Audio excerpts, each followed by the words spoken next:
जुलाई 7 रु बदल तीनोटी राशि भाग्य।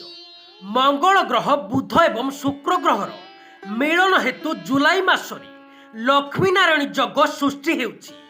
कर्कटरे सृष्टि होइथिबा एही शुभ जगरु तीनोटी राशि लोक बहुत लाभवान हेबे। आसंतु जानिबा एही तीनोटी राशि विषय रे।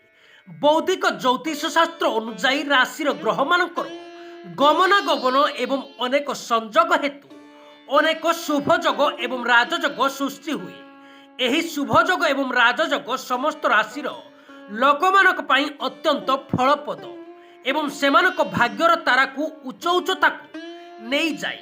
तेबे 29 जून रे शुभ ग्रह बुध ग्रह कर्कटर राशि रे प्रवेश करिवे एवं जुलाई 7 रे शुक्र मध्य सेही राशि रे प्रवेश करिवे।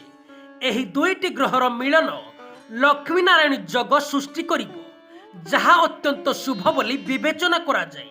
जदिओ यह समस्त राशि चिन्ह को प्रभावित करिवो, किंतु तीनोटी राशि फल एथिरु बहुत लाभवान हेबे।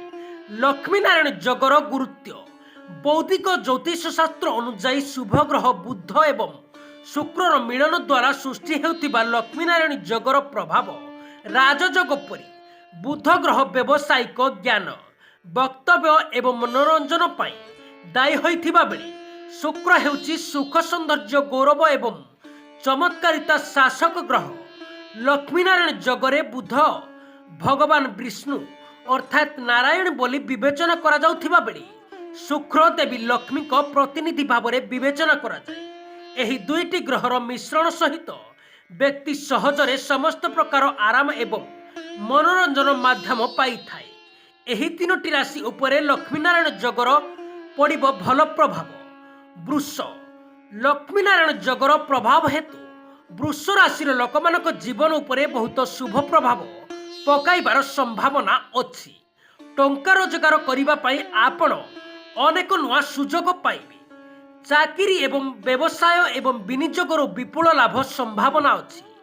बेसरकारी चाकरियारे नियोजित लोक माने भल वेतन सहित एक नुआ चाकरी ऑफर पाई पारंती। यह छात्र छात्री मानक क्यारियर उपरे मध्य सकारात्मक प्रभाव पकाइब। पारिवारिक जीवन खुशी खुशी हेबा सहित परिवार सदस्यों सहित प्रेम एवं सौंदर्य वृद्धि पाइब। कर्कट लक्ष्मी नारायण जग कर्कट राशि लोकमानक पई अत्यंत लाभदायक प्रमाणित होई पारे। एही जग शुभ प्रभाव हेतु व्यवसाय अप्राचित अभिवृद्धि एवं लाभ हेबार संभावना अछि। एक प्रतिष्ठित व्यवसाय अंशग्रहण करने को आपण एक ऑफर पाई पारंती। आपण को ऋण मुक्ति पाई पारिबे। नुआ नियुक्ति सृष्टि हेबो, जहा आपण को पई लाभ प्रमाणित हेबो। जीवन रे सुख एवं समृद्धिर वृद्धि घटिबो। पारिवारिक जीवन रे सुख भरी रहिबो। कन्या लक्ष्मी नारायण जग शुभ प्रभाव हेतु कन्या राशि लोक माने खुशी एवं शांतिपूर्ण जीवन यापन करिवे। मानसिक शांति वृद्धि पाइब। आपण चापमुक्त रहिबे। आपणकर आर्थिक स्थिति बहुत शक्तिशाली हेबार संभावना अछि। सामाजिक प्रतिष्ठा वृद्धि पाइब। व्यवसाय विनियोगर विपुल लाभ पाइबार संभावना रही। आपण जमी किंबा घर अस्थावर संपत्ति पाई पारिबे।